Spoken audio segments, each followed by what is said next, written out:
Now, joining us to discuss the situation in Haiti is Kim Ives. She's the editor of Haiti Liberté News Weekly. Thanks very much for your time there, Kim. Now, the United Nations has described Haiti as being at breaking point. Bring us up to speed as to what's happening in the country right now. Well, once again, the U.S. is using the UN as its fig leaf to intervene in Haiti. It's intervened 3 times in the past century, and it's trying to once again, but it's difficult because the Haitian people don't want any foreign military intervention. This is almost universal after these 3 previous ones, the most recent one ending in only 2019.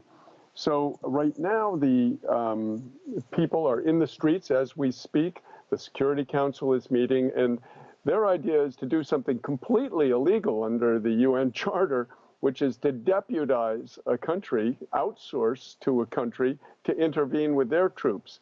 This is not something that is in the Charter. The UN either seizes the matter or not. But again, the Haitians do not want the UN troops back in Haiti at this time. So just to give the backstory there to our viewers, the US and Canada delivered military equipment over the weekend, and the US has just drafted a UN Security Council resolution for the deployment of the immediate deployment of multinational rapid action force. Now, first of all, can you break down what that would actually mean for the people in Haiti, why they don't want it, and what they want instead?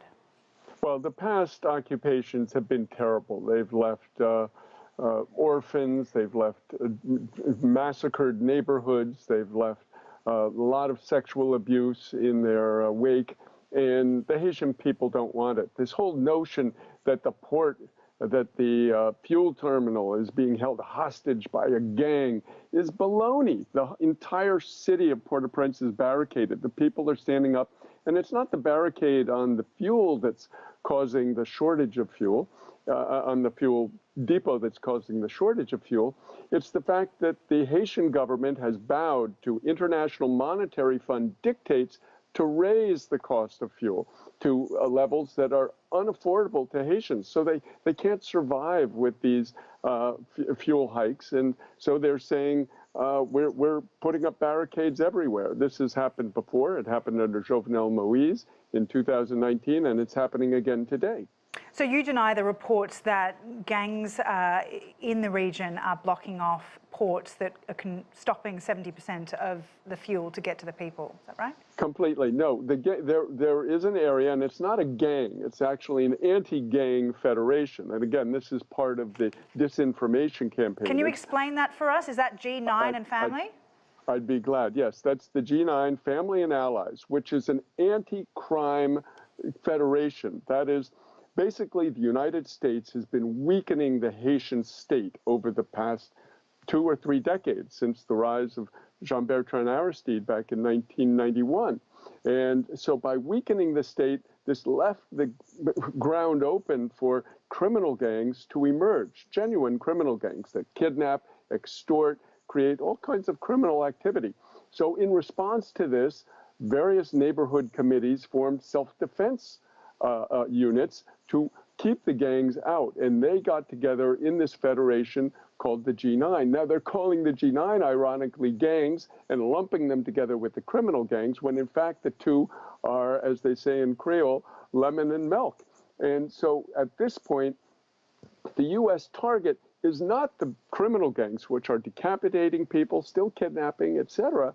It is the gangs which are fighting the criminal gangs. It is the armed neighborhood committees which are fighting the criminal gangs.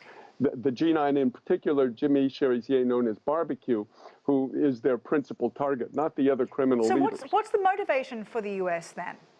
Because this guy is proposing a revolution. He's saying we cannot continue like this. The people are dying. They're choking.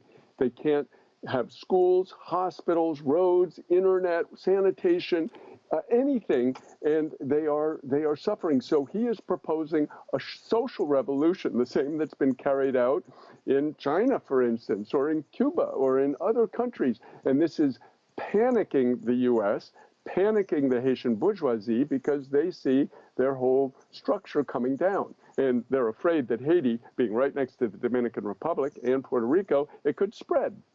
Now, the World Food Programme says that 4.7 million people in Haiti face varying degrees of hunger, 19,000 experiencing catastrophic levels.